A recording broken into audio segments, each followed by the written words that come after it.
Free में ration बांट रहे हैं। ये शर्म आनी चाहिए कि देश के हालात आपने इतने बदतर कर दिए कि 83 करोड़ जनता को 5 किलो राशन पे अपना गुजर बसर करना पड़ रहा है।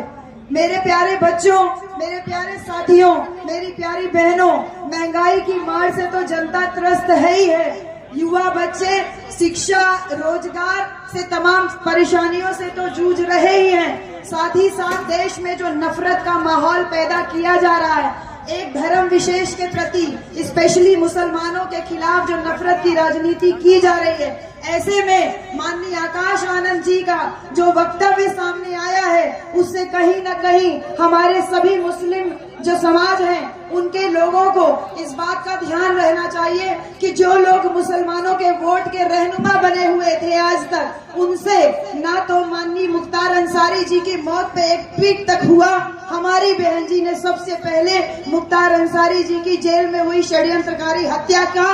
की निष्पक्ष जांच की मांग की, और साथ ही साथ अभी कुछ ही दिन पहले माननीय आकाश आनंद जी जो हमारे राष्ट्रीय कोऑर्डिनेटर साहब हैं, आपने एक इंटरव्यू के दौरान ये कहा कि मंदिर बन गया बहुत अच्छी बात है, लेकिन जिस दिन बाबरी मस्जिद बनेगी उस दिन सबसे पहले अगर आगे कोई खड़ा होगा तो बहुजन समाज पार्टी का ये सिपाही खड़ा होगा।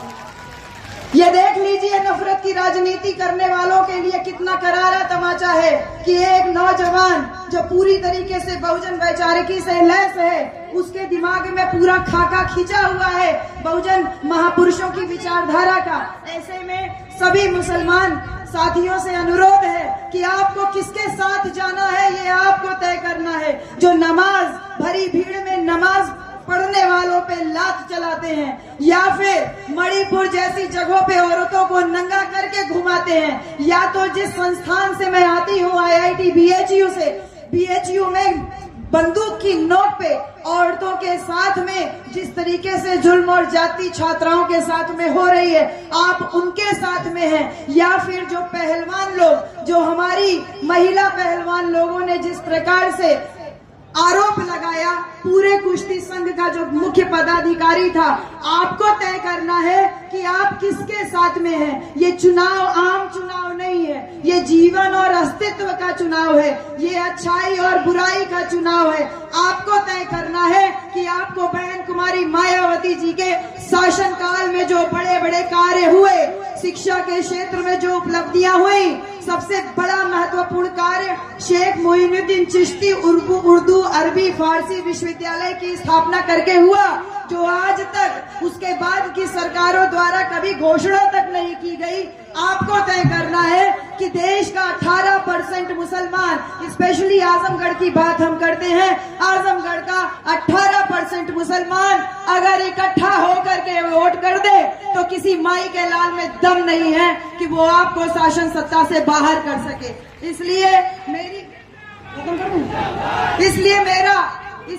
आप सबसे विनती है, अनुरोध है कि बहन कुमारी मायावती जी पढ़ी लिखी थी तो उन्होंने degree college, medical college, engineering college, polytechnic college, ITI college, तमाम विश्वविद्यालय बनाए, और फेक डिग्री यानी नकली डिग्री बनाने वालों ने केवल आज तक झूठ बोला। तो झूठ का पर्दाफाश हो चुका है और ये सच सामने आ गया है। चुनावी चंदे के नाम पे जो धन उगाही की गई, ये पता चल रहा है कि देश की वर्तमान वित्त मंत्री के पतिदेव स्वयं कह रहे हैं कि इलेक्टोरल बॉन्ड घोटाला दुनिया का सबसे बड़ा घोटाला है। और माननीय बहन जी के साथ जब मेरी मुलाकात हुई 21 मार्च को, उन्होंने हमारे सामने साफ तौर पे इन सारी बातों पे चर्चा किया और ये कहा कि अगर पूंजीपति लोगों से आप सहारा लोगे तो आपको उनका इशारा मानना पड़ेगा। हमारी बहन जी ने अकेली ऐसी पार्टी है बहुजन समाज पार्टी जिसने किसी भी पूंजीपति धन्ना सेठ से 1 रुपया कभी चंदा नहीं लिया, तो उनका पैसा नहीं लिया तो उनके इशारे पे काम नहीं करती है। ऐसे में सर्व समाज के लोगों से यही अनुरोध है कि 1950 में जो बाबा साहब डॉक्टर अंबेडकर संविधान बना के गए थे, वही संविधान बहुजन समाज पार्टी का मैनिफेस्टो है और वही भारत के संविधान को 100% लागू करने के लिए कटिबद्धता है बहुजन समाज पार्टी की मुखिया बहन कुमारी मायावती जी की। और आज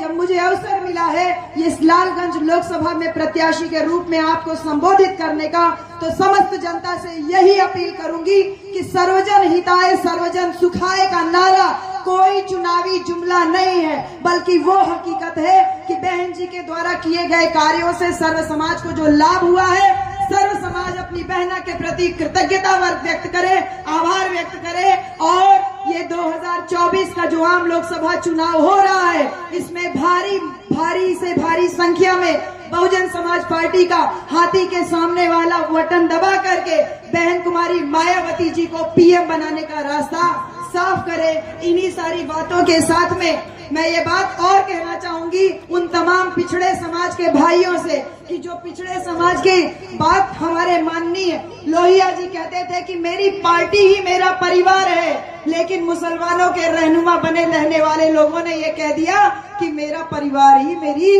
पार्टी है। इसलिए सावधान हो जाइए, ऐसे तमाम पीडीए के रूप में जुमले जो आपके बीच में पहुंचाए जा रहे हैं, एक भी मुसलमान को राज्यसभा भेजने का साहस नहीं हुआ। मुसलमानों के खिलाफ हो रहे अत्याचार के खिलाफ बोलने का किसी के अंदर साहस नहीं है साहस तो सिर्फ और सिर्फ बहन कुमारी मायावती जी में। तो बहन जी के शासन रीतियों और नीतियों में आस्था और विश्वास व्यक्त कीजिए, और जहां जहां भी आपको मौका मिले लालगंज और आजमगढ़ की जनता, साथ ही साथ जो अलग अलग जिलों की जनता है, लालगंज में तो 25 मई को चुनाव हो रहा है।